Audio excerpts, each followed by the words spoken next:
Promotion Egregios. Bonjour. Bonjour. Je suis ravi de me voir devant vous en ce moment précis pour vous parler de ma promotion. En particulier, le nom, les couleurs, la devise, l'emblème et le slogan. Egregios.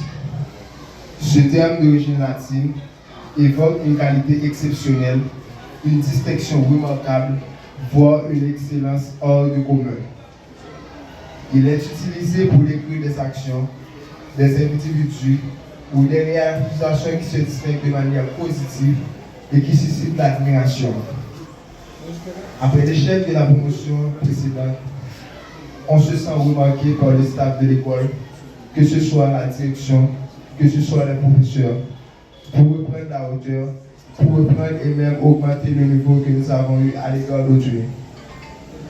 C'est pour cela qu'on a choisi comme couleur l'or, qui symbolise la réussite, et l'argent, la modernité. Pour l'or, on n'a pas choisi par hasard. On l'a choisi en fonction du soleil, qui est remarquable par sa présence et aussi par son absence. Pour l'argent, avant d'aller, on voulait modérer la situation. Pour notre devise, Post Tenebras Lux, qui traduit en français après les ténèbres, la lumière, et qui peut également être interprétée comme une invitation à chercher la lumière intérieure et à cultiver la positivité, même lorsque tout semble être obscur. Notre emblème, c'est un lion. On sait que le lion est connu pour être le roi des animaux et pour ses rugissements qui réveillent tous les animaux de la forêt. Comme devise, we can do it. On peut le faire. On se dit, tout ce qu'on a dit n'aurait aucune valeur si on ne prouve rien. Il ne devrait pas être que les mots, mais nos rêves, nos ambitions. Merci.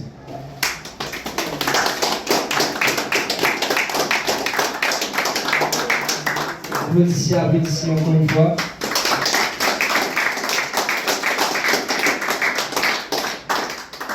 Maintenant, on va faire place avec le conférencier, Père Jean-Thomas Dabadi, avec le thème de voyageons dans la philosophie de Saint Thomas d'Aquin. Père Dabadi. Monsieur, bonjour. Bonjour.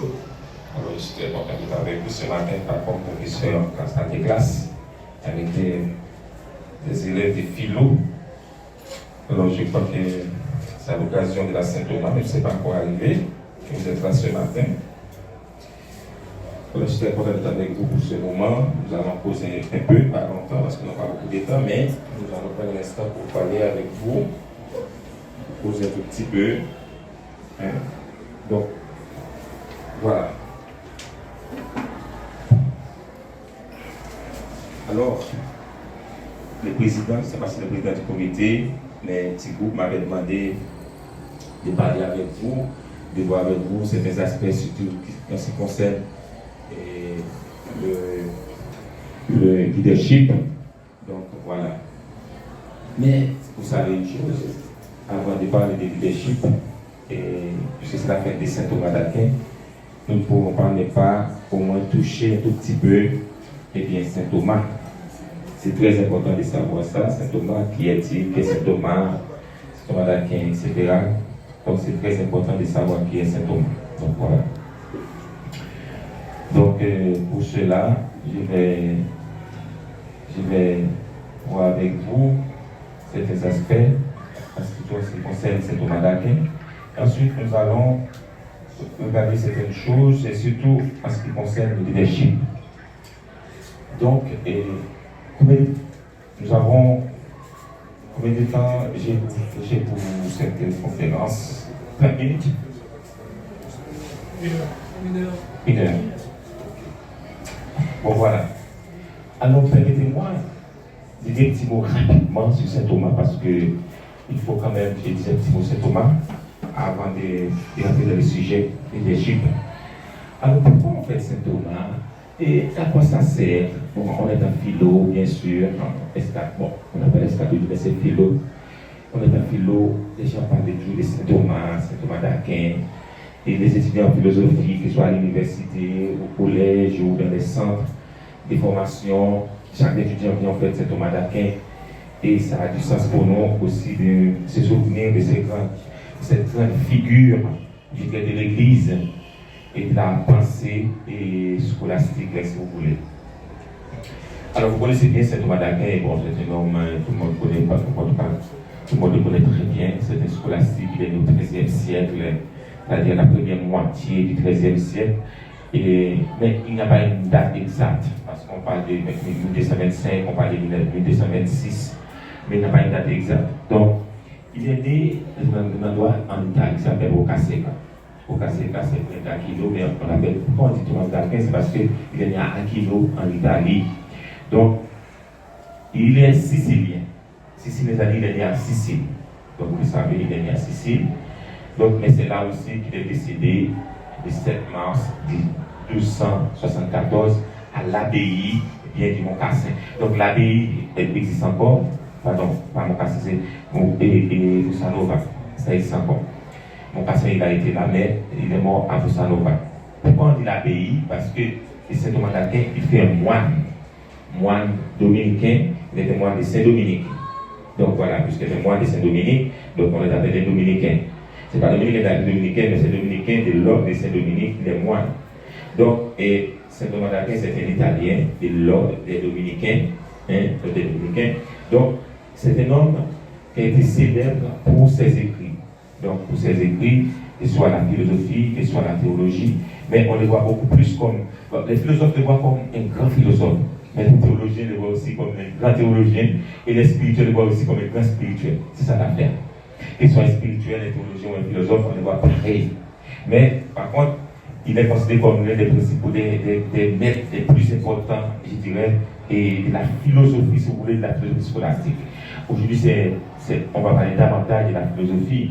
Pourquoi? Parce que et Saint Thomas, vous le considérez comme philosophe, pas comme théologien. Pour moi, oui, il est philosophe et théologien, mais pour vous, il est davantage philosophe. Mais il était une grande figure aussi de la théologie catholique. Parce que sa famille était beaucoup plus proche et en tout cas des États et pontificaux, si vous voulez. Donc, Saint Thomas d'Aquin, il est considéré comme un grand spirituel, un grand philosophe, un grand théologien. Donc, pourquoi on l'appelle saint? Il n'a pas été. On commence par ce c'était Thomas d'Aquin. Thomas, né à Aquin. Mais on l'appelle saint parce qu'il a été canonisé, l'Église a canonisé, mais presque 100 ans après, je crois au 14e, la première moitié du 14e siècle, je crois autour de 1923, 1924, à peu près. Ok. Donc depuis lors, il est devenu Saint Thomas d'Aquin. Donc, il a été proclamé, et en tout cas, docteur de l'Église. Lorsqu'on est docteur de l'Église, pourquoi? Ce n'est pas un médecin, non, comme un docteur qui soigne, un médecin, etc. Mais il est docteur de l'Église parce qu'à un moment donné, il a tellement travaillé, il a tellement des choses pour l'avancement de l'Église, on l'a canonisé. Ensuite, on l'a nommé docteur de l'Église. Et on l'a nommé aussi patron des universités, parce que c'est un grand intellectuel, un grand spirituel, si vous voulez. Donc voilà, en gros, la période scolastique a été vraiment une période où Saint Thomas d'Aquin a marqué toute cette période-là. Okay? Que ce soit la théologie chrétienne, que ce soit la philosophie scolastique, il fut vraiment un patron pour cette période. Donc, si vous voyez, si vous posez la question, est-ce que Saint Thomas d'Aquin a fait des études ou est-ce qu'il a fait des études? Oui, il a fait des études en philosophie d'abord et en théologie ensuite. Mais il a enseigné aussi, que ce soit en tout cas dans deux régions en Europe. Je crois qu'il a enseigné en France et il a enseigné aussi chez lui en Italie. Donc il est un grand philosophe, en même temps un grand théologien. Donc, l'œuvre la plus importante, de Saint Thomas d'Aquin, c'est ce qu'on appelle la somme théologique de Saint Thomas d'Aquin. Vous voyez, vous allez voir beaucoup de choses en philosophie, mais le document central de la vie de Saint Thomas d'Aquin, c'est la somme théologique de Saint Thomas. Donc c'est un document important. Donc il a été, en tout cas d'abord, il a été inspiré par la pensée aristotélicienne et il a été influencé aussi par Denis l'Aréopagite, qu'on appelle le pseudonyme. Donc il a été influencé aussi par beaucoup d'autres grands maîtres spirituels qui étaient avant lui. Et lui-même, il a influencé d'autres qui viennent après lui. Par exemple, si nous prenons le cas d'Ignace Loyola, Jacques Maritain, si nous prenons le cas de Gilson, etc., Heidegger, la philosophie moderne et contemporaine. Donc, au point de vue philosophique, il a influencé beaucoup, des modernes et des contemporaines aussi. Donc, grosso modo, Thomas d'Aquin, c'est une grande figure de l'Église. Eh bien, ce qu'il faut retenir sur Saint Thomas, c'est sa pensée théologique et philosophique, mais centrée sur les lettres. Donc, c'est ce qu'on appelle l'ontologie de Saint Thomas d'Aquin. Donc, c'est ça qui est central. Non seulement la somme théologique, mais en philosophie, c'est surtout, l'être. L'être, c'est-à-dire, la personne d'être. C'est-à-dire, c'est la pensée ontologique de Saint Thomas. Ça se retrouve des lettres. Ok? Donc voilà, grosso modo, si vous voulez, la pensée, moi je vais m'attarder trop dessus parce que c'est plus important, c'est pas parler de Saint Thomas aujourd'hui, c'est surtout pour parler de ce qui est important pour vous, le leadership. Donc voilà, je ne pourrais pas passer sur ça et ne pas dire un petit mot sur Saint Thomas parce que vous êtes là dans le cadre de la Saint Thomas qui fait bien sûr le 28 janvier, mais que vous avez profité aujourd'hui pour parler de ça. Donc voilà, grosso modo, et c'est ce que j'ai pu dire. Mais il y a trop de détails sur Saint Thomas, on n'a pas besoin de tout parler, de tout rester. Et il y a peut-être quelque chose que vous trouvez sur les sites des moines, etc. On peut trouver beaucoup de choses importantes. Maintenant, le sujet d'aujourd'hui, j'ai parlé avec Voltaire et de notre ami qui nous a dit pourquoi ne pas parler davantage de leadership. Alors, chers amis, c'est très important de voir cette question de leadership. C'est un mot que vous avez déjà entendu parler de ça, que ce soit en gestion, que ce soit dans les rencontres, que ce soit dans les organisations, dans des groupes, dans tous les endroits, il y a des groupes réunis, organisés, etc. Et bien, la question de leadership est là. Ok? Maintenant, pourquoi on est obligé de parler de leadership pendant que vous êtes en philo? Généralement, on voit le leadership pour quelqu'un qui veut, à un moment donné, être le chef, le patron, les directeurs, les PDG, etc. Et on parle de leadership pour ces gens-là. Mais on parle de leadership aussi pour des gens qui sont des gestionnaires, des grands administrateurs, des PDG, etc. Là, on parle de leadership. Mais est-ce que ça sert vraiment? Non. Alors, la question du leadership, chers amis, c'est quelque chose, qu'on attribue à quelqu'un, à une personne, qui a la capacité de convaincre les autres à participer, si vous voulez, au mieux de participer, mais aussi à participer de son plein gré, si vous voulez, à atteindre un objectif, un but. C'est exactement ça le leadership. C'est la capacité que quelqu'un possède, ok? C'est la capacité que quelqu'un possède pour amener une autre personne, à participer de son plein gré à l'atteinte de l'objectif. C'est ça le leadership. C'est exactement ça. Ni plus ni moins. Je reprends. C'est la capacité, autrement dit, d'une personne à influencer une autre personne, ou bien, comme vous voulez, pouvoir participer de son plein gré, pas à son insu, pas forcé, de son plein gré pour pouvoir atteindre l'objectif. Si vous forcez quelqu'un à faire quelque chose, c'est pas leadership. Ça c'est, on peut appeler ça autorité, même là encore l'autorité, ça va fonctionner avec la souplesse.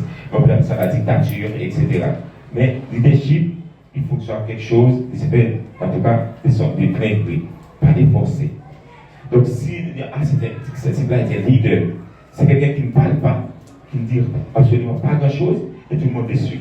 C'est ça un leader. Donc pourquoi il faut parler de leadership aujourd'hui? Donc, leadership, c'est une notion facile à définir, mais en même temps difficile à étudier. Pourquoi? Mais c'est en même temps difficile à comprendre. Parce que ce n'est pas un objet, du tout, mais c'est quelque chose qu'il faut exercer. C'est là que je dis toujours, le leadership, c'est de l'exercice. C'est vraiment un exercice qui désigne le processus par lequel c'est lui qui gère, c'est lui qui fait la gestion de quelque chose, influence ses subalternes. Influence son environnement, les amène à participer, comme il vous dit, de plein gré à quelque chose. Donc, il y a deux choses. Il y a ce qu'on appelle la dimension comportementale, et la dimension interpersonnelle, eh bien, des activités de celui qui dirige et celui qui veut diriger. Donc, si vous voulez prendre une décision capable d'impacter les autres, ça prend un minimum, eh bien, et ça prend un niveau de comportement élevé et interpersonnel avec les autres, mais pour pouvoir les conduire sur le droit chemin, pour pouvoir atteindre l'objectif. Donc, nous ne voulons pas parler de leadership en termes de gestion, même si on peut parler comme gestion, gérer, bien sûr. Mais le leadership, pour pouvoir attribuer à quelqu'un le titre de leader, il y a 4 choses. 4 choses. Ok? Pour attribuer à quelqu'un le titre de leader, il y a 4 choses. Ce qu'on appelle en gestion, généralement dit en gestion, mais on peut appeler ça n'importe où. On appelle ça les fameux, eh bien, PODC. PODC, les fameux PODC. Donc c'est ça qui fait de quelqu'un d'un grand leader. Il doit être capable, eh bien, de jouer avec ces 4 aspects. PODC.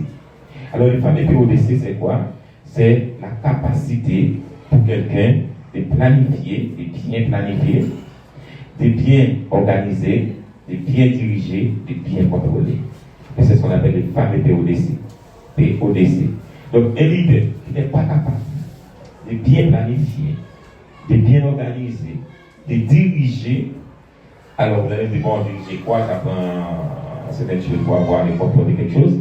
Oui, mais ça rentre exactement et bien dans ça. Donc les fameux PODC. Donc les fameux PODC, c'est planifier, organiser, diriger, contrôler. Mais qu'est-ce que vous allez planifier? Vous allez contrôler, diriger qui? Donc on va planifier des choses à faire. On va organiser des choses et comment faire. On va diriger les gens qui sont avec nous, bien avec vous. Qu'est-ce qu'il faut contrôler? On contrôle non seulement l'environnement, on contrôle les gens qui collaborent avec nous, et on doit avoir le contrôle de ce qui est fait, de ce qui s'est fait. De ce qui s'est fait. Et c'est ça les fameux PODC. Donc, si on est dans l'incapacité de mettre en œuvre ces 4 aspects, c'est pas un leader. Un leader ne pense jamais. C'est comme, je prends un exemple, par exemple, c'est très banal, bon, je n'étais pas encore né avec l'exemple que je vais prendre, c'est peut-être un peu difficile, c'est peut-être pas le meilleur exemple, mais ce qu'on est cas d'Alcide en 1990, il a été un leader. Il était capable vraiment de charrier tout le monde derrière lui, de rapatrier tout le monde. Donc ça, c'est un leader à l'époque. Donc, si on n'est pas capable de mettre en application les fameux PODC, eh bien, on est déjà voué à l'échec dans tout type, eh bien, je ne dis pas d'activité, d'événement, mais dans toutes les entreprises, vous voulez. Tout type d'entreprise est voué à l'échec s'il n'y a pas de fameux PODC. Alors, l'exercice même des leaders, ou des leadership, eh bien, représente, si vous voulez, l'ascendant de ce qu'on fait, si vous voulez, par rapport des gestionnaires, celui qui gère, par rapport à son entourage, même à ses subalternes. Donc, il faut être capable de gérer 2 choses. Il faut gérer la tâche et gérer l'aspect surtout psychologique. Donc, si vous êtes président de la classe de philo, vous n'êtes pas capable de diriger, je dirais diriger entre guillemets parce que vous n'avez pas d'intersection de quoi que ce soit, mais de mener la barque de la salle, c'est un échec. Il faut être capable de prendre des décisions avec le groupe, de les influencer dans les bonnes décisions et avoir le pouvoir et bien de les faire reconnaître ce qui est fait et bien c'est pour le bien-être. À ce moment-là, eh bien, on atteint l'objectif qu'on a déjà peut-être entamé. Donc, il y a des aptitudes, il y a des aptitudes, mais aussi des attitudes à avoir pour être vraiment un bon leader. Donc, pour être un vrai leader, eh bien, il faut d'abord des aptitudes. Les aptitudes, c'est quoi? Eh bien, c'est des traits de personnalité et les compétences qu'on doit avoir. Ce n'est pas tout le monde qui peut être un leader. Impossible. Ça ne passe pas. Ce n'est pas tout le monde. On peut voir un type, à 25 ans, il est capable de diriger le monde entier. On peut trouver quelqu'un à 50 ans qui se voit comme un bébé. Il n'est pas capable de diriger les autres. Il n'est pas capable d'amener les autres et de chanter tout le monde avec lui. Donc l'exercice du leadership, eh bien, a été fortement intéressé les historiens. Il y a des historiens, en tout cas beaucoup de gens qui ont à un moment donné pensé à trouver un moyen pour parler de ça. Donc, pour être un bon leader, il y a des traits. Il y a des traits de personnalité et des compétences des choses. Il y a des traits de personnalité et il y a aussi les compétences. On peut avoir ces traits en termes de personnalité, de caractère, etc. Mais on n'a pas les compétences. Et même pour avoir les compétences, on n'a pas les... C'est comme un professeur qui m'a dit, ah, c'est ça son conseil extraordinaire. Mais en quel moment il va expliquer? Il va expliquer en quel moment pour comprendre c'est la faire. En quel moment il va comprendre? Mais ce conseil extraordinaire, c'est de toute bagaille. Donc c'est un grand professeur, mais il n'est pas capable de faire comprendre à ses élèves quoi que ce soit. Donc, il a beaucoup de compétences, mais il n'a pas ces traits-là pour pouvoir expliquer aux autres qu'il peut faire. Autrement dit, le leadership reflète qui nous sommes. Ok? C'est comme moi, je suis arrivé dans un endroit à un moment donné, chez un homme très important, mais si on regarde l'endroit où il vit, sa salle à manger, etc., c'est très très très sobre. Et puis quand je lui ai posé la question, mais pourquoi c'est aussi sobre comme ça, des choses comme ça, il m'a dit, écoutez, mais ça va avec son caractère aussi. Et chez un homme assez sobre, et donc il fait un exercice d'adaptation pour adapter son milieu à son caractère. C'est très important de savoir ça. Et le fait, et ce qui nous sort des traits de personnalité, des compétences. Et comment nous nous comportons aussi, style de vie, comportement, dans telle ou telle situation donnée. Donc ça c'est très important aussi. Donc, il faut voir, alors il y a plusieurs théories qui traitent des traits de personnalité. Il y a plusieurs théories qui traitent cette question-là. Et il traite aussi la dimension de la personnalité que la personne doit, si vous voulez, prédisposer, si vous voulez, comme individu à agir d'une certaine façon. Donc, et on trouve des gens qui disent qui sont des leaders, mais il y a plusieurs choses qu'on peut trouver chez la personne. Il y a des gens qui sont introvertis, il y a d'autres qui sont extrovertis. Il y a des gens qui sont très sociables, il y en a d'autres qui ne sont pas sociables. Il y a d'autres qui sont très réservés, il y a d'autres qui ne sont pas du tout réservés. Il y a d'autres qui sont impulsifs, il y en a d'autres qui ne sont pas impulsifs. Enfin, tout ça, ce sont des traits qu'on peut trouver chez les gens. Les gens sont très, très extrovertis, qui parlent, qui sont capables, à un moment donné, de prendre la parole partout. Mais il y a d'autres qui sont très fermés, ça on appelle introvertis. Très social, il y a des gens qui sont capables de venir ici, s'asseoir avec tout le monde, il y en a d'autres qui sont très timides. Il y a d'autres qui sont capables de parler n'importe quoi, il y a d'autres qui sont réservés. Il y en a d'autres qui sont impulsifs, c'est-à-dire qui s'énervent facilement, qui disent n'importe quoi, et puis il y en a d'autres qui sont beaucoup plus calmes. Par exemple, on peut tomber sur un PDG, un directeur, ou n'importe quoi, n'importe qui, et puis qui sont assez amers. Par exemple, en Haïti, j'ai vu ça. J'ai vu des gens, on va dans une entreprise, on fait un achat ou quoi que ce soit, on dit bonjour, la personne répond avec dédain. Il dit oui monsieur, pas bien je dis non, pas passons le jour. Mais qui les a bien, pas connaît. Donc, vous voyez, ces gens-là sont des gens qui sont un peu amers. Si on demande à ces gens-là de prendre une responsabilité, pas prendre pareil, cette responsabilité, mais dites-vous, il y a des risques. Les traits de personnalité, c'est quoi? C'est la caractéristique d'un individu, vraiment un individu, qui le prédispose à agir d'une certaine façon. C'est ça qu'on appelle les traits de personnalité. Donc, les traits de personnalité, c'est toute caractéristique, toute dimension de la personnalité qui prédispose un individu à agir d'une certaine façon. Donc, et c'est ça, il faut le savoir. Et les théories, il y a plein de théories sur la personnalité, et bien, il y a des méthodes qu'on utilise, etc. Les méthodes psychologiques, les psychologues en parlent beaucoup de ça pour expliquer la personnalité, mais ça n'a pas grand-chose à voir avec la manière d'un leader de se comporter.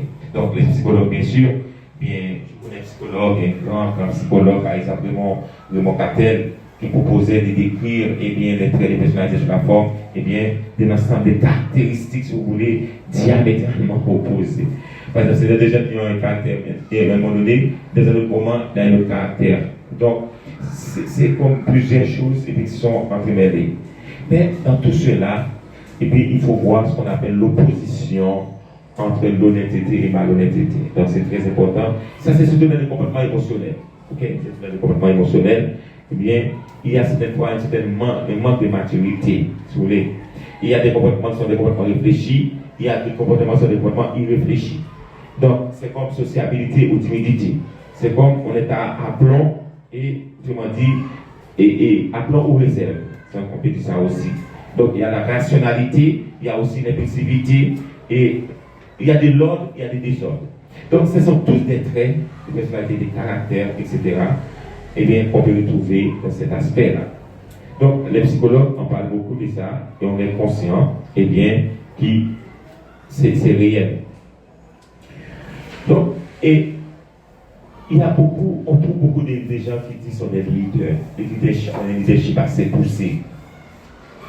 Mais à un moment donné, il y a ce qu'on appelle les traits de personnalité, il y a ce qu'on appelle compétences. Il ne faut pas mélanger des choses pour un leader. Quand on parle de leadership, il y a deux choses. Il y a les traits de personnalité, il y a aussi la compétence.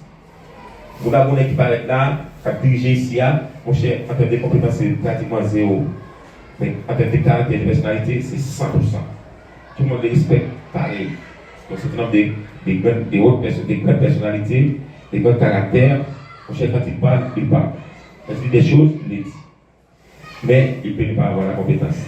Maintenant, on peut trouver des gens qui sont très compétents.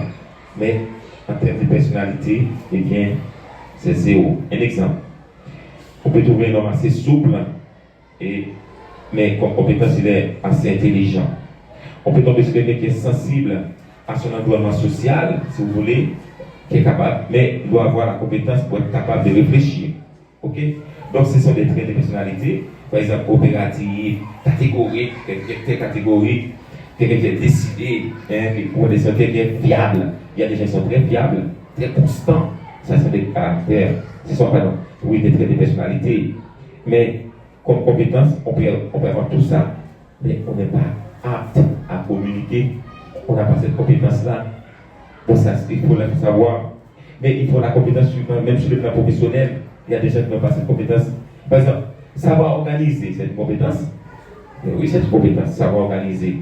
On peut attirer par l'exercice du pouvoir et on est très actif, mais on n'est pas organisé. Mais oui, on est très actif dans toutes les activités. On est dans tout. On touche à tout. Mais en termes d'organisation, c'est zéro. Donc c'est une compétence, savoir organiser. C'est une compétence. L'art de persuasion, on appelle ça persuasif, c'est une compétence. On peut parler. Pendant un temps, il va dire un mot. Et on parler. Donc ça c'est le sens de la rhétorique. Bon, vous allez voir ça un peu en philo. La rhétorique, c'est là d'être capable de convaincre les autres. La persuasion est persuasive, c'est par exemple. Donc, habiter ce qu'on appelle les relations sociales, ça c'est des compétences. Il y a une pas sociale. En termes de relations sociales, c'est zéro. C'est pas parce qu'il va venir par une compétence qui est douée. Attention. Donc, on peut être confiant, on peut être tenace. Ça c'est la personnalité, sinon tenace, pas de problème. Mais en termes de compétences, il n'a pas ça. Donc, les leaders, il faut être un grand leader, avoir des styles. Les leaders, il faut. Un leader, c'est quelqu'un qui est appelé à diriger.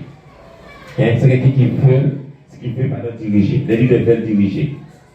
Mais pour diriger, ça prend des choses. Il faut faire preuve, une intégrité.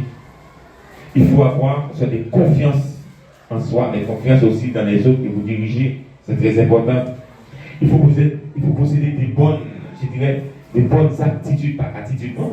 Aptitude, être apte à faire quelque chose. Bon, il faut connaître aussi l'espace, le milieu, l'environnement. Par exemple, pas mal d'outils, ça va faire des. La politique, bon, pas de politique, sinon ça c'est. Moi, ça dit blablabla, c'est pas politique. Et c'est les gens qui font n'importe quoi. Donc, les gens qui disent, bon, par exemple, dans les cas d'éthique, maintenant, Guy Philippe, tout le monde va dire Philippe, maintenant, qui est dans la tendance, puis on va haïtien, etc., etc. Et puis on dit, bon, si le peuple presse, il va tout tuer. Il va mesurer, c'est parce qu'il n'a pas mesuré la capacité de gagner. Donc, si on n'a pas maîtriser l'environnement, eh bien, on met du tête ou pas qu'à vraiment, on est capable de dire, et un bon leader. Vous êtes capable de mesurer, de prendre conscience de votre état, de votre environnement, de pouvoir parler, eh bien, de leader. Donc, bien leader, c'est un intelligent, un homme intelligent, c'est un homme qui a beaucoup d'attitude, c'est un vrai stratège aussi. Il faut avoir des bonnes stratégies. Il faut pas forcés mon sont pas forcés mais ou capable mener bien à bon port. Donc le style de direction, si on veut diriger, il faut avoir des comportements des leaders. Il faut avoir des comportements. Ça c'est donc il y a beaucoup d'études qui ont été menées pendant longtemps, des grands chercheurs, surtout en tout cas lorsqu'on parle de leadership, on voit toujours les États-Unis. Les États-Unis. Je vais donner un exemple. Est-ce qu'il y a quelqu'un qui a un iPhone? Un iPhone ici? Tout le monde a un iPhone, il y a qui téléphone. Pas de quelqu'un qui a un iPhone même? Ok. Si vous avez un iPhone, je ne vais pas comprendre ça. Qui est-ce qui concevoir un iPhone? Ça vous dit, après ça, là, tous ces mêmes la même famille. Qui est-ce qui concevoir? Steve? Ok. Steve Jobs. Mais côté Steve, il mourit, il a allé. Tu vas connaître? Bon, Steve Jobs peut mourir en 2011 ou 2012. Dans ça. 2013, on va songer, mais dans la période ça, c'est mourir. Mais laisse-moi vous dire une chose. C'est un type extraordinaire qui n'a pas fait d'études universitaires d'ailleurs. Je suis convaincu qu'il n'a pas terminé cette étude collégiale, c'est-à-dire au collège. Mais Steve Jobs, ça a été un homme de caractère. Il a fait beaucoup de choses. Il a révolutionné le système. Cependant, beaucoup de gens le qualifient comme un grand leader. Comme un grand leader. On va l'expliquer dans le bagage. Qu'est-ce qui se passe entre Microsoft et Macintosh? Les gens réalisent avec Macintosh, les employés, il y a beaucoup de suicides chez les employés. Beaucoup de suicides chez les employés. Et chez Macintosh, pardon, c'est Microsoft, les gens réalisent et les employés, les collaborateurs sont épanouis. Je me dis, mais pour qui ça? Il y a tant de suicides chez Macintosh. Pourtant, Steve Jobs, c'est un homme extraordinaire, et grand, et c'est bon, on peut même dire, il pense beaucoup, c'est un grand, pas même pas un chercheur, mais un grand leader, et qui mène ses activités très bien, qui voyage, qui fait tout et tout, qui donne du travail au monde, etc. Mais qu'est-ce qui se passe avec Steve? Vous savez qu'est-ce qui se passe avec Steve? C'était un homme assez dur. Assez dur. Donc, il forçait les gens à travailler. Et pourtant, chez l'autre, les gens avaient une ambiance de travail, et les gens travaillaient très bien, et les gens avaient un environnement épanouissant. Donc, la différence entre Steve Jobs et le patron de Microsoft, c'est qu'ils sont tous tous les deux, des leaders, mais avec des caractères, des personnalités vraiment différents. Donc, pour parler des leaders, si vous êtes vraiment un grand leader, c'est pas avec coup de bâton, c'est pas mauvais qu'on est dur, qu'on est un homme rude. C'est pas ça qui est un bon leader. Un leader, c'est quelqu'un qui sourit, qui parle des blagues, qui parle, etc. Mais qui est sérieux, mais c'est sérieux. Comme je me rappelle, il y a un confrère qui nous disait toujours, un confrère jésuite qui nous disait toujours, les ma travail. Je m'apprends plaisir, Si on fait une journée de vacances, pour me plaisir, mon cher, pas parler d'activité, mon cher, c'est ça. Mais, les dit ça, c'est comme c'est cadeau. Mais dans le travail, vraiment, tout le monde obligé de travailler parce qu'on veut le travail engagé. Ça, son caractère, son comportement, son caractère, ça, c'est un leader. Et le leader, c'est capable de mettre la main dans la pâte. Il y a des leaders comme ça. Il y a des gens extraordinaires comme ça. Qui disent, bon, si nous travaillons, tout le monde travaille. Moi, je travaille aussi. Mais il y a d'autres qui sont là, mais ils font travailler les autres, mais ils retardent. Donc ça, c'est un mauvais comportement. Donc ce sont des comportements, qu'il faut essayer de comprendre. Par exemple, aux États-Unis, et les lieux où on parle beaucoup de leadership, c'est aux États-Unis. Bon, en Europe aussi, on parle beaucoup de ça, mais les États-Unis, les chercheurs insistent beaucoup à cette question de leadership. Ils ont formulé plusieurs théories pour expliquer de quelle manière ou bien les styles et comportements des leaders peuvent influencer son efficacité. Donc, on peut être vraiment un grand homme, mais on n'est pas efficace. De même, on peut tomber sur quelqu'un qui est très efficace, mais qui n'est pas un grand homme. Mais on dit que c'est quelqu'un qui est constant, efficace. Donc, il y a beaucoup de théories qui parlent de ça. Donc, ils sont plutôt axés, si vous voulez, surtout sur le caractère et le comportement. Donc, on ne peut pas avoir l'idée sur le caractère et le comportement, il ne pas concorder. Ok? Donc, je tiens à n'importe quel cas, n'importe quel pour moi. Si nous dégageons, ramasser tout le monde à l'école là, faire dans la cour là, si on commence à prendre les bâtons pour forcer au mini, il faut pas bonne idée. Il faut pas parler, il faut pas parler avec eux, ils entendent et suivent tout simplement. Si ça va faire une bonne idée. Souvent, on travaille avec vous, ou 3, 4, 5 employés, collaborateurs de la boîte avec vous. Si chaque jour qui a battu avec vous, on va faire, si on ne va pas faire long, on ne peut pas faire. On ne peut pas faire. Donc, pour supposer, capable, avec façon comporter, et faire sans force. Ok? Faire sans force.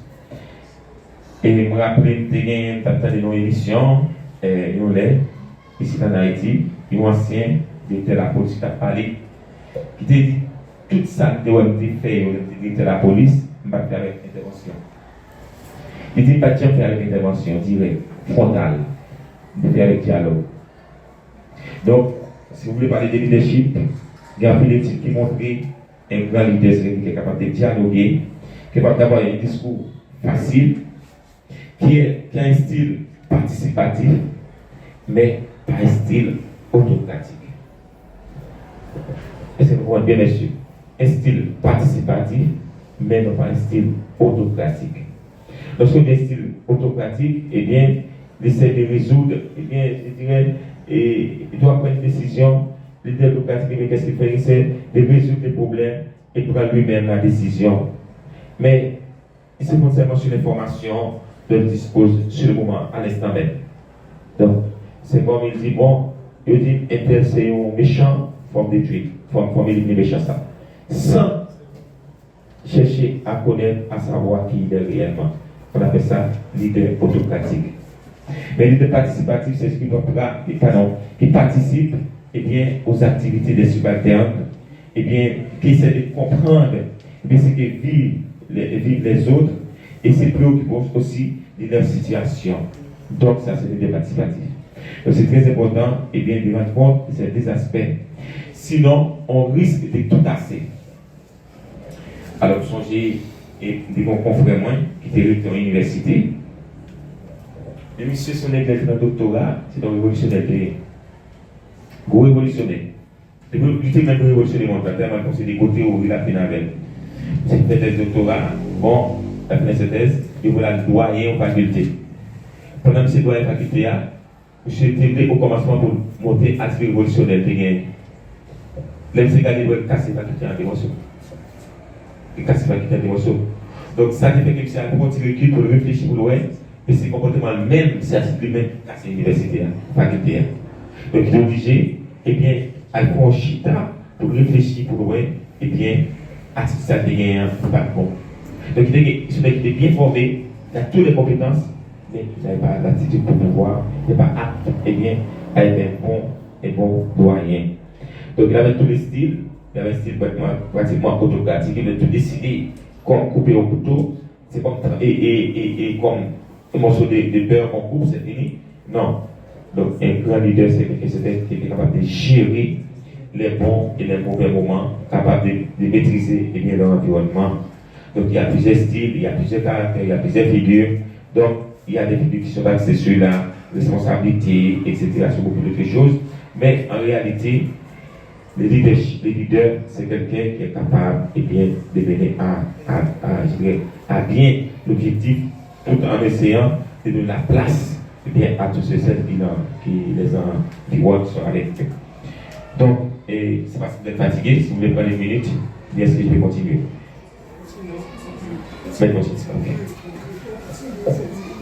Ok. Alors, je vais insister maintenant sur deux petites choses. Ça, il faut noter ça, c'est très important, même pour nous-mêmes. Il y a ce qu'on appelle, eh bien, le leadership transformateur. Mais vous allez voir qui font les leaders transformateurs. Mais il y a aussi le leadership, si vous voulez, transactionnel. Ok? Leadership transformateur, leadership transactionnel. Alors, il y a un grand leader, si vous voulez, un grand gestionnaire, qui s'appelle James McGregor Burns. James McGregor Burns.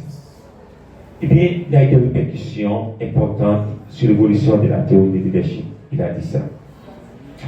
Donc, selon McGregor, il disait que le leadership peut être considéré comme un processus transactionnel ou un processus de transformation. Notez ça, mais c'est très important.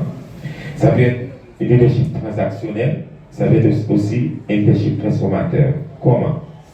Il dit, plus précisément, les comportements transactionnels sont en grande partie orientés vers l'accomplissement des tâches courantes, ok, et le maintien des bonnes relations, si vous voulez, avec les personnes que les leaders dirigent. Donc ça, c'est le leader transformationnel, ok, transformateur, pardon. On est capable de transformer. Donc si vous êtes dans un milieu où vous n'êtes pas capable d'impacter les milieux, vraiment impacter les milieux, faire des impacts sur les gens qui sont autour de vous, dites-vous, ou pas maintenant, pas prendre une série, ou pas aller trop loin. Ils sont maintenant, ils ne peuvent pas aboutir. Il faut être capable de transformer un milieu.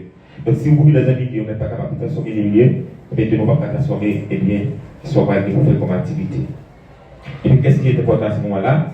Il faut être capable, de voir en face ou bien grâce, si vous voulez, à l'échange d'engagement relatif et essayer de rétribuer ce qu'on appelle la rétribution des rendements.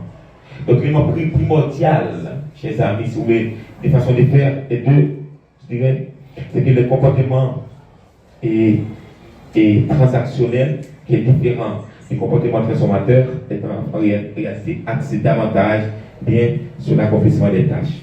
Et où est seulement les tâches. Donc, l'idée doit de temps en temps s'adapter. Ok?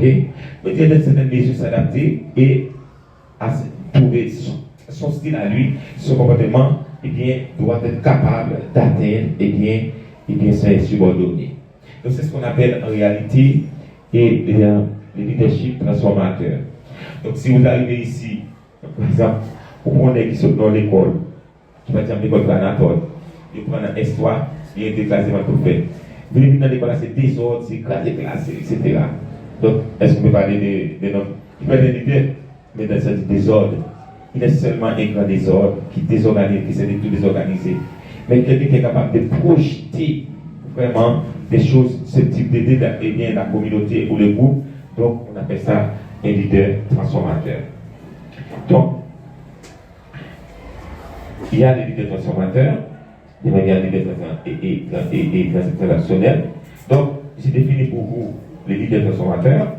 C'est ce style de direction, de gérer, de diriger, qui consiste eh bien, à influer sur les principaux changements dans les attitudes et les hypothèses des membres de l'organisation. Ça peut être ça des classes, ça peut être un groupe d'hommes, de femmes, etc. Ça peut être une entreprise, et ça peut être une organisation, un bilan éducatif, etc. Ça peut être tout ça. Donc, étant donné l'évolution rapide, si vous voulez, de notre société, eh bien, le style de direction nécessaire à la gestion du changement est souvent non pas transactionnel, mais transformateur.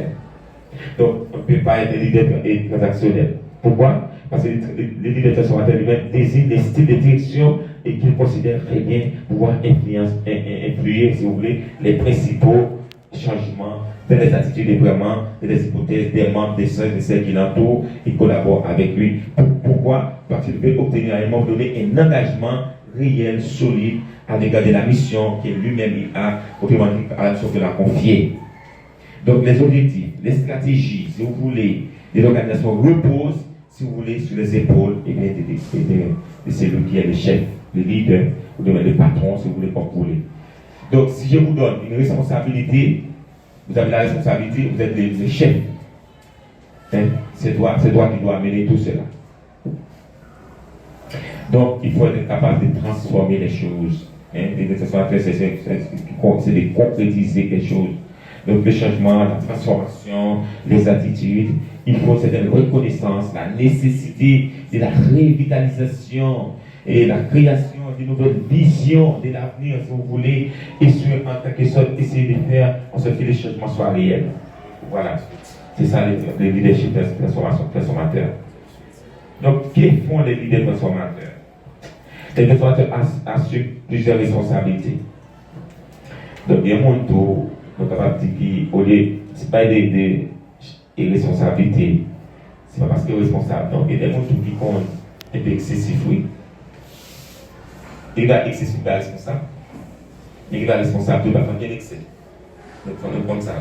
Donc, les leaders transformateurs assurent plusieurs responsabilités. Donc, qu'est-ce qu'il fait? En premier lieu, il essaie de favoriser et sur en même temps d'obtenir un rendement qui soit à la hauteur de ses attentes. Ok? Donc, c'est en ce sens que vraiment le grand McGregor, le grand James McGregor essaie de définir le leadership transformateur. Donc, transactionnel, c'est complètement des leaders qui gardent en grande partie accès à l'accomplissement des tâches qui s'imposent. Mais le leadership transformateur lui-même, c'est un style de direction qui consiste à influer les principaux changements dans les attitudes, les hypothèses des membres de l'organisation, du groupe, etc. etc. Donc, James Gregor lui-même, il a fait cette différence pour vous. Mais il y a quelque chose que vous devez savoir aussi, c'est l'arbre des décisions. Merci. La décision. Je vais vous dire une petite chose.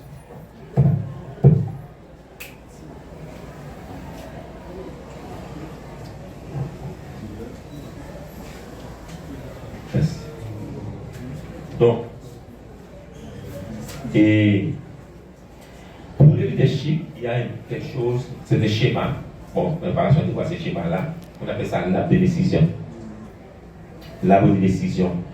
C'est surtout la capacité de bien distribuer les choses, de voir comment placer chaque chose à leur place. On peut même envie de dire, bon, c'est comme on fait un organigramme, si vous voulez, on commence par les plus importants. Par exemple, vous qui êtes en philo, et certainement, vous allez être bientôt à l'université. Mais vous êtes en train de faire un exercice de débroussaillage. Débroussaillage. Débroussaillage, c'est quoi? Tout le monde qui est dans philo, il est dans 6 mois. Au moins, 6 mois et plus. Moins d'un an, vous êtes à l'université. Il faut commencer par faire ce qu'on appelle un exercice de débroussaillage. Vous allez faire comment? Eh bien, il faut commencer à placer des points, des choses comme ça. Par exemple, on dit, bon, moi je souhaite être médecin, je souhaite être ingénieur, avocat, un bon policier, ou bien je vais être un bon professeur d'université, d'école, il va être un instituteur, une institutrice, tout ça. Et à un moment donné, on fait l'arbre de décision. Un leader doit être capable de travailler sur la question de l'arbre de décision. On essaie de placer des notes sur ça. Par exemple, on peut classer comme, je ne sais pas comment on appelle ça, l'arbre de vie, je ne me rappelle pas. Et on place des choses. Et toi-même, de manière intuitive comme ça, on note les points.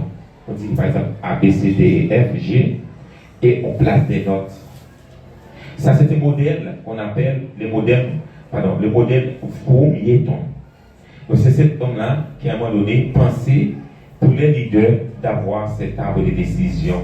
Même pour vous aussi, il faut avoir cet arbre de décision. C'est un modèle présent. Bon, il a fait ça quand il a inventé ces modèles-là. C'était pour mesurer le degré de participation des gens qui travaillaient avec lui. Mais ça peut être vraiment pour n'importe qui. Ok? Ça peut être n'importe qui ont à entreprendre bientôt vraiment des choses dans leur vie. Donc, on fait l'arbre de décision et on place des points sur chaque aspect.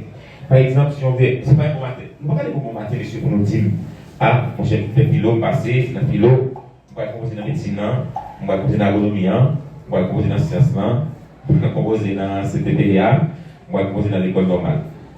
Là, tu deviens tout 10. Tu deviens comme un mot de fou. Tu peux te courir à gauche à droite. Mon Dieu. Finalement, ou on a 4, ou on a 3, on va dans la difficulté, la misère pour choisir. Ce qu'il faut faire, c'est exactement ça. Pour montrer, depuis là, on est capable de faire des choses. on fait l'arbre de décision. On commence par passer les choses. Tu dis, bon, au lieu de 6, je prends 4. Au lieu de 4, je prends 3. Et on ne met pas catégorie. Lorsqu'on ne place pas catégorie, et bien à un moment donné, qu'est-ce qui se passe? On dit, bon, catégorie 1, catégorie 2, catégorie 3. C'est ça qu'on appelle la décision. Et lorsqu'on termine avec la décision, on est capable de dire, bon, si ça arrive, qu'est-ce qu'il va faire? Donc, il est probable qu'il y a des conflits entre les choix, oui, mais l'acceptation de la décision finale, ça va être quand même quelque chose d'extraordinaire. Et je crois que ça a été une invention pour mesurer la participation des gens qui travaillent dans les employés, par exemple, mais ça peut être vraiment une façon pour nous aussi de mesurer bien tout ce que nous aurons à faire. Donc, sinon, on devient un leader situationnel. Ok? Un leader situationnel. Donc, il faut être capable d'améliorer ses compétences en leadership. Donc, être un leader veut dire, donc, chers amis, ça veut dire pour nous le pouvoir de prendre les mesures nécessaires pour accroître son efficacité. Dans les rôles des leaders, je reprends. Être un leader signifie pouvoir prendre les mesures nécessaires pour accroître, bien sûr, son efficacité dans le rôle des leaders. Et ça, c'est très important. Il n'y a aucune formule magique pour faire ça, mais le plus important, c'est d'être capable chaque jour, d'entrer dans une dynamique de changement, d'être dans une dynamique d'amélioration. Donc, sinon, ça va être extrêmement difficile. Donc, en fin de compte, je vais vous poser une question. Comment penser un leader aujourd'hui? La première chose qu'il faut savoir, chers amis, si on parle des leaders, il faut d'abord penser de façon à mettre, à contribution, sa connaissance. Sa connaissance des théories de leadership et du comportement, surtout organisationnel. On ne peut pas penser leadership, on ne peut pas parler de leadership si on n'est pas capable de penser à mettre à contribution sa connaissance des théories du leadership et du comportement organisationnel. Donc, plutôt que de réagir en séquence et je dirais de manière simplement son intuition, le gestionnaire, celui qui veut gérer, celui qui veut être vraiment un bon leader, doit penser à se conformer à ces aspects suivants. Donc, aujourd'hui, si vous voulez être vraiment quelqu'un qui ne fonctionne pas de manière intuitive, il y a beaucoup de gens qui fonctionnent de manière intuitive, malheureusement, à ce moment-là, sont des gens plus ou moins désorganisés, malheureusement. Si vous demandez maintenant, on dit, bon, on a pris le bon pour une agronomie, on a fait l'inscription, on a l'inscription, le bon pour dans l'école normale, pour fonctionner avec une intuition. Mais pour dire, vous savez qu'on a tapé ces esprits de type qui comprennent ni, plutôt mal fait, professeur Vito. C'est pas suffisant. C'est pas suffisant. Il faut voir les aptitudes d'abord. Il faut voir les aptitudes. Est-ce qu'on a dit pour enseigner? Parce que quand on joue, on ne va pas professeur. Ça ne marche pas.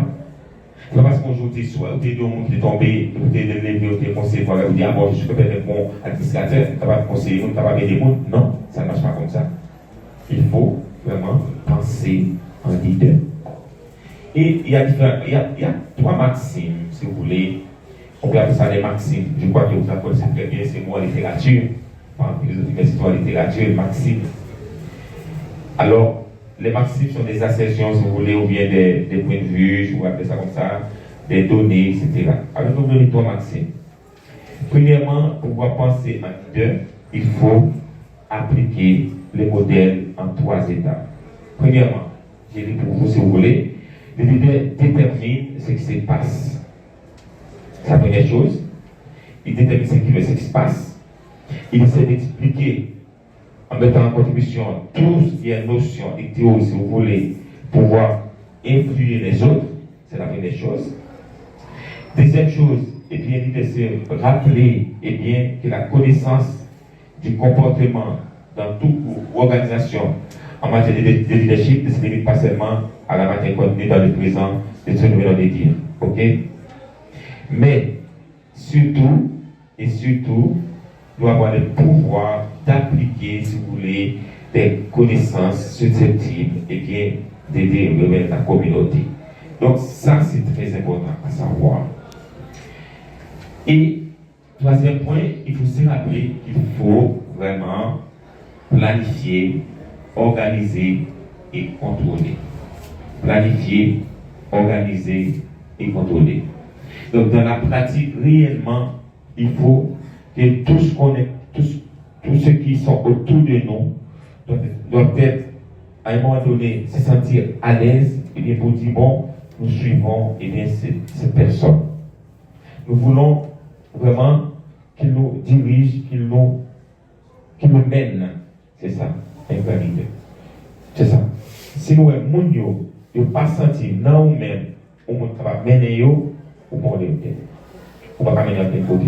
Sinon, on va forcer les gens, battre à nous, forcer les bagailles. Et nous, c'est pas battre à nous, forcer nous faire rien. Si dit tout, eh bien, nous, ça met comme perspective, on propose la chose, eh bien, on influence les gens pour qu'ils acceptent ce qu'on propose, eh bien, ils rentrent là-dedans. Sinon, ça ne marche pas.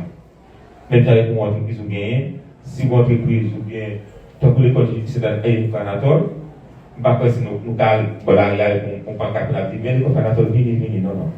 C'est produit qui est important, c'est le résultat.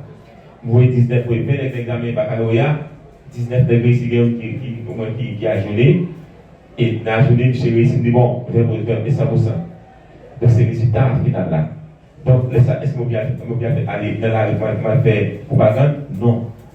Donc, ces façons, eh bien, nous-mêmes, moins projeter, faire tout le monde dans moins, eh bien, c'est ça qui fait des moyens militaires. Donc, nous avons tel groupe, tel monde, telle association, tel bagaille, sont leaders. Par exemple, là-dedans, et dans la question informatique, c'est tel et compagnie qui sont leaders. Et c'est le monde qui est leader dans l'information. Hein? Ok, dans moyen de communication, si nous avons l'idée, qu'est-ce que nous avons? Hein? On a dit que nous avons ficelle. Bon, pas de problème. Mais est-ce que c'est vraiment un leader?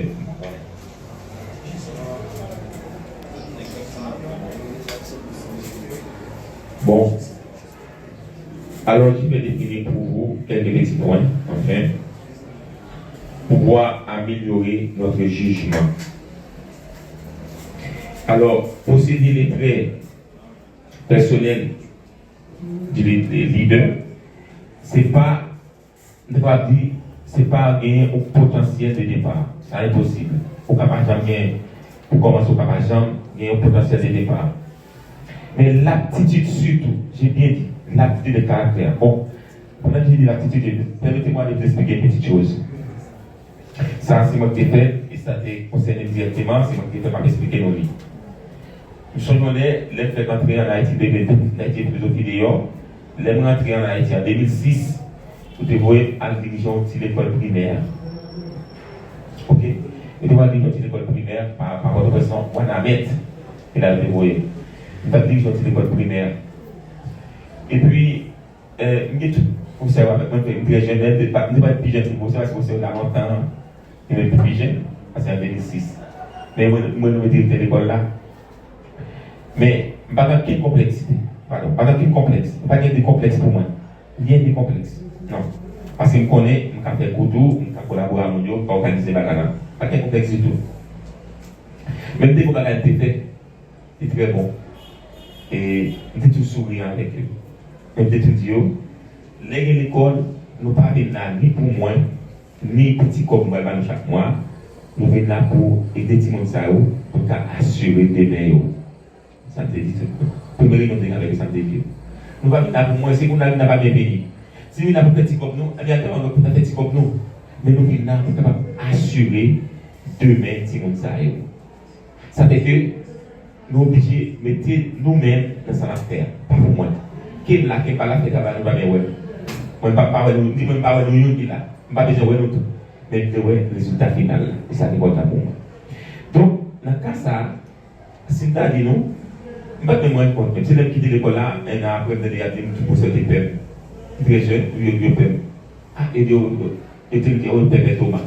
Beaucoup de non. Et pourtant, je ne vais pas faire quelqu'un qui n'est pas méchant avec eux.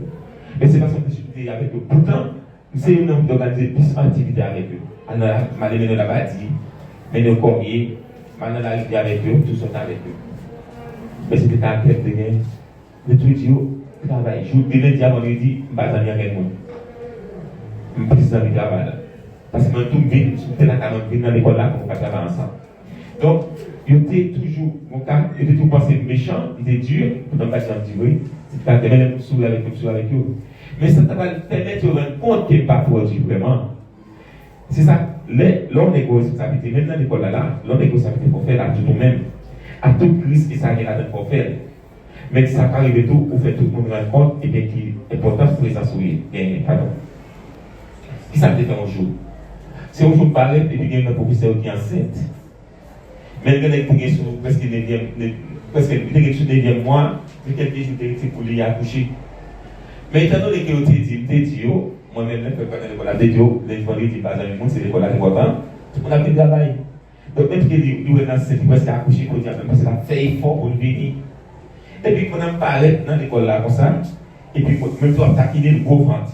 Je dis, chaque fois, je dis, oh, bonjour, gros ventre, comment est le gros ventre? Elle me dit, votre gros. Et puis, je parle dans l'école là, puis, moi, une chita. Si nous comme ça. Il m'a dit, si tu as sué, tu as sué comme ça. Il dit, oh, ventre, ça, il dit, il va non, même pas capable de parler, il était soleil, sué. Même sentir qu'il n'est pas capable de travailler. Quand on a l'attente pour aller considérer l'homme, ça vient il n'est pas rien, il va se demander parce que moi, chita, il n'est pas considéré, et puis découragé, déboussolé. Et puis, il sortit. Il ne peut-être pas penser que bon, on va le juger parce qu'il va comme ça. Mais non. On a sorti de là, je suis allé dans le classe de mon assistant. On m'a parlé avec l'assistant. Le personne me dit, est-ce qu'on a quitté des classes pour nous? Il dit, non, vous êtes là, oui. Parce que je dis, non, on est là, mais si on n'a pas fait moi pour le 3 interpréter, est-ce qu'on va faire pas? Il n'est pas dans les heures, etc. Il dit, oui, papa, il dit, ok. Vous retournez votre gouvernement, côté maintenant. Il dit, gouvernement, Jean-Paul là, vous n'avez pas travailler, non? Il dit, pas travailler, mon père.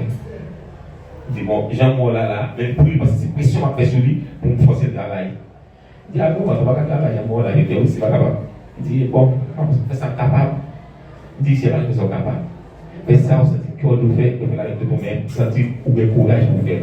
Pas faire ça capable. Et bon, c'est de quoi faire ça capable, c'est pas faire avec des idées, on va faire comme bataille pour faire. Dis, je vais faire pour vous. On met rentrer dans la caillou, m'appeler assistant, c'est quelqu'un pour vous.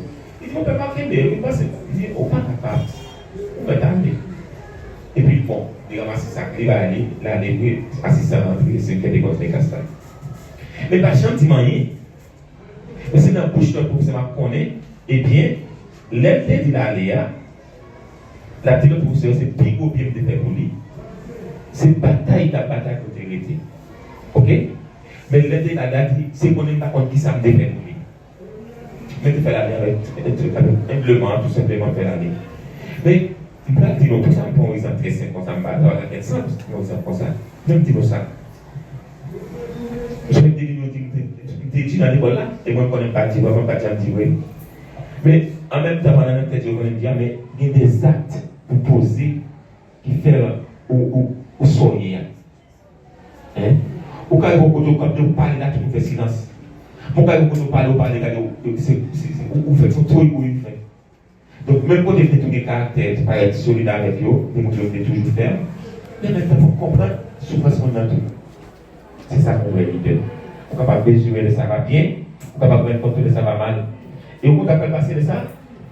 Entreprise soit dirigée, les entreprises comme un business, non, mais soit gérée, gestion de confiance, ça déclare à le président, ça partage, on se bien.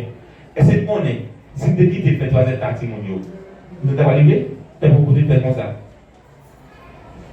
Et puis pendant que fait ça, ils vont dire que des gens là, dans jouer. Ou bien pendant que tu travailles comme ça, il est presque disposé de faire chaud, il est presque accouché, il va encore les loups, et puis, si on va faire des ordres de marché.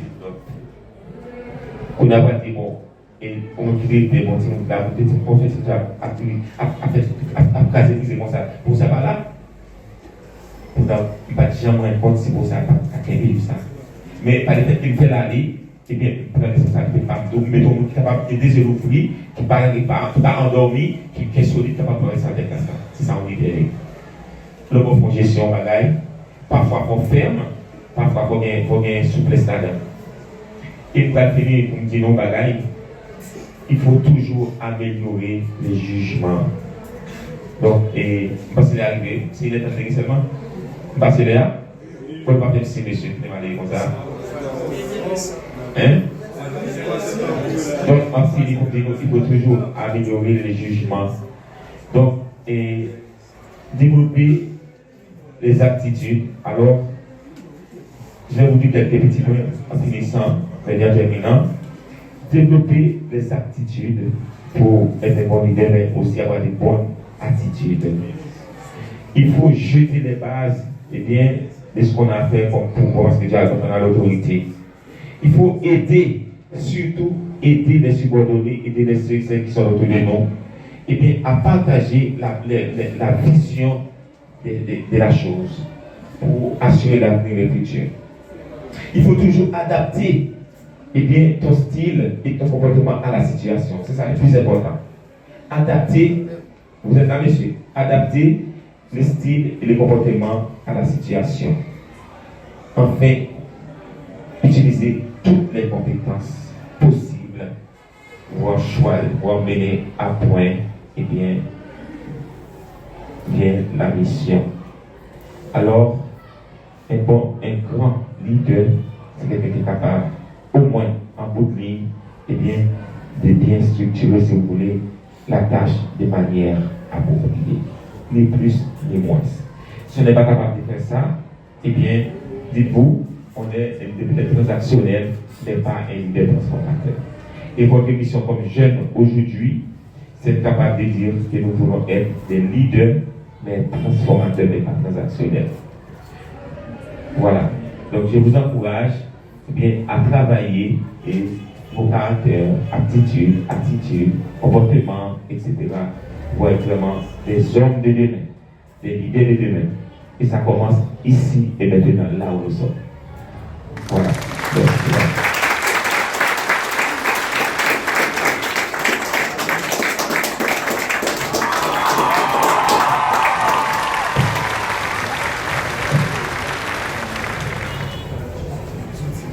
Maintenant, on passe à faire le discours du secteur de la musique, M. Max. Je tiens à vous remercier, Dr. Thomas, et pour cette grande causerie, surtout sur le leadership. Il y a des choses que j'avais apprises depuis 2011, grâce à Dr. Thomas ce matin. Donc je me rappelle encore de ce cours à l'université. Donc merci Bernard pour ce cours sur le leadership. Donc, chers élèves de NS4, chers élèves de NS3 qui bientôt, dans 6 mois, prendront la relève. Donc, ce matin, j'ai l'honneur d'être là devant vous. Et je suis très content car nous sommes en train de voir grandir nos jeunes de 7e jusqu'à NSK. Il y en a qui ont commencé depuis la classe de la première année. Donc cette fête aujourd'hui que nous célébrons, ça nous dit que vous avez fait un pas vers la maturité. Donc aujourd'hui, on peut dire théoriquement, voire vulgairement, que vous êtes des philosophes. Même si vous n'êtes pas à l'université pour apprendre la philosophie, mais en suivant la méthodologie, en marchant sur les pas de saint Thomas d'Aquin, vous êtes des philosophes. Et qui dit philosophe, dit capacité et maturité à réfléchir et à apporter des solutions appropriées à vos problèmes. Donc je dois vous dire que la vie ne reste pas là, dans les 4 murs de l'institution Frère Anatole. Il faut bouger. Il ne faut pas se contenter d'être un philo. Donc il ne faut pas dire que c'est fini. il faut travailler pour franchir une nouvelle étape. Et cette nouvelle étape, c'est d'abord le bac et s'orienter vers l'université. Donc pour arriver à ce parcours, bien sûr, vous devez travailler très dur, mais surtout avec beaucoup d'enthousiasme, avec beaucoup de joie.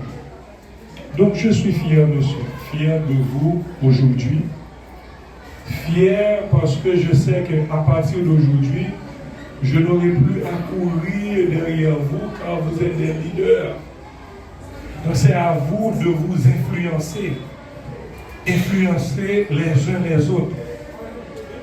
Pas manipuler, mais influencer, à faire en sorte que chacun puisse trouver sa place, chacun puisse gagner sa réussite en mettant son cœur, comme a dit le Père Thomas, notre conférencier. Donc, je souhaite vous voir, monsieur, l'année prochaine à pareille heure. Pas au secondaire 4, mais à l'université. En me disant, monsieur Max, je suis dans la gestion, je suis dans l'administration, je suis dans l'agronomie, je suis dans l'entrepreneuriat. Partout où vous êtes, monsieur, il faut garder dans votre tête l'esprit de réussite et d'effort qu'on veut vous inculquer ici, aujourd'hui.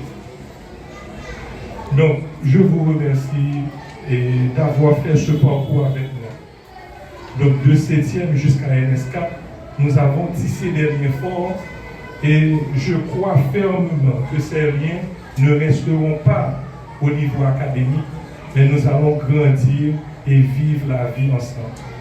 Donc, bon succès à chacun de vous pour les examens à venir, le secondaire 4, le bac.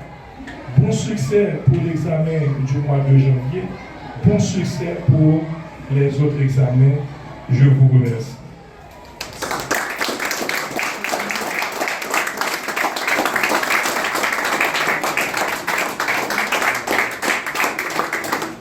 Applaudissez, monsieur, applaudissez.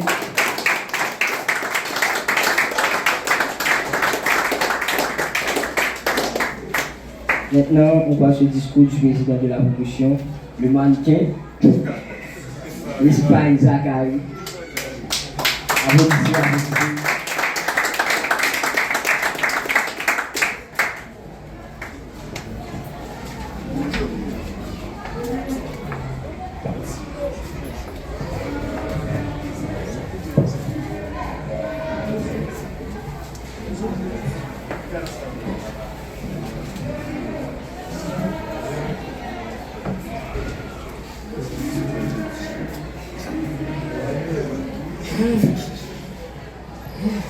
Avant de commencer mon discours, j'aimerais remercier à vous et les Descotes que je vais distribuer ceci. Merci. Seulement. Merci.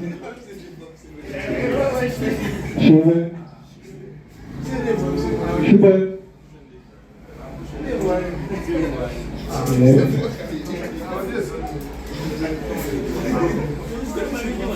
Vita, le babio.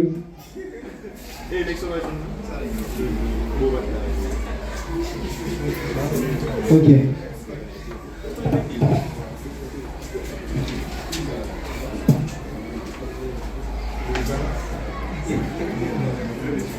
Honorés membres de la direction, chers élèves états, invités, je vous dis bonjour à tous. Nous voilà tous ensemble réunis dans le but de perpétuer la commémoration de cette journée, communément appelée la fête des philosophes.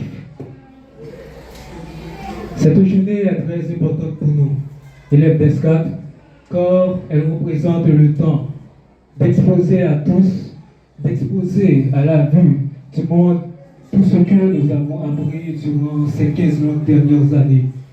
Malgré les diverses difficultés que nous avons pu rencontrer sur notre parcours scolaire, comme le confinement, l'insécurité grandissante, etc. Mais aujourd'hui, nous voilà à la fin de notre défi. Pour moi, c'est un grand honneur d'être désigné comme président de cette promotion, de ma promotion Grégorius, dont je suis très fier jusqu'à maintenant.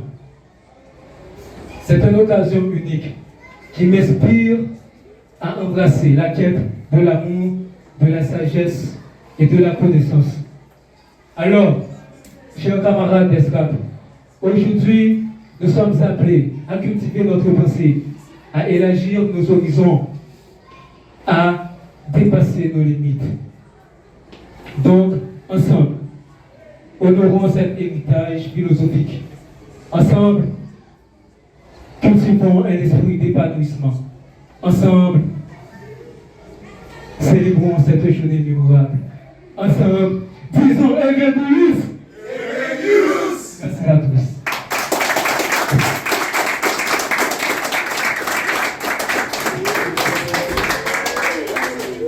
Applaudissez, messieurs, applaudissez.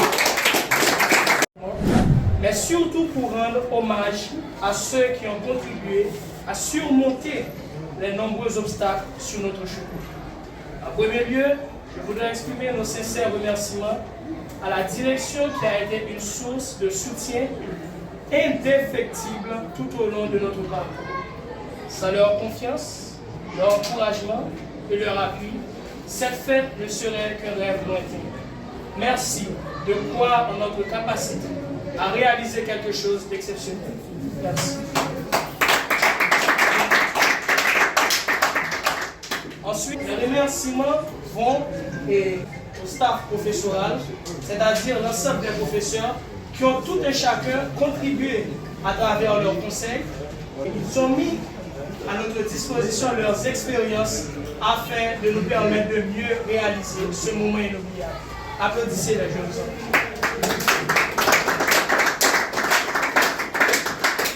Tellement un remerciement spécial à Madame Camou, notre guide éclairé.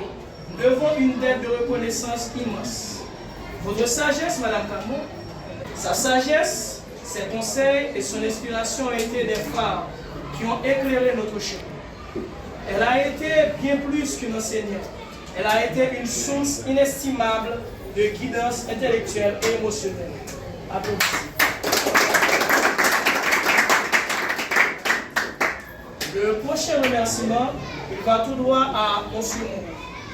Monsieur Moreau, votre présence et votre dévouement ont été des piliers essentiels dans la concrétisation de notre projet. Votre énergie et votre engagement ont été une force motrice qui a transformé les obstacles en opportunités. Merci.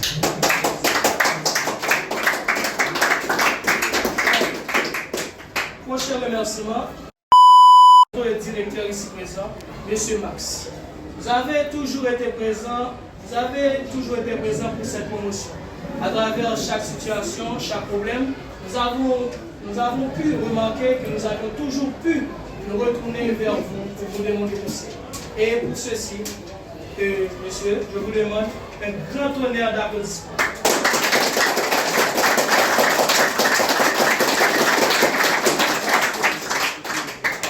Et enfin, un grand merci au comité de la classe terminale.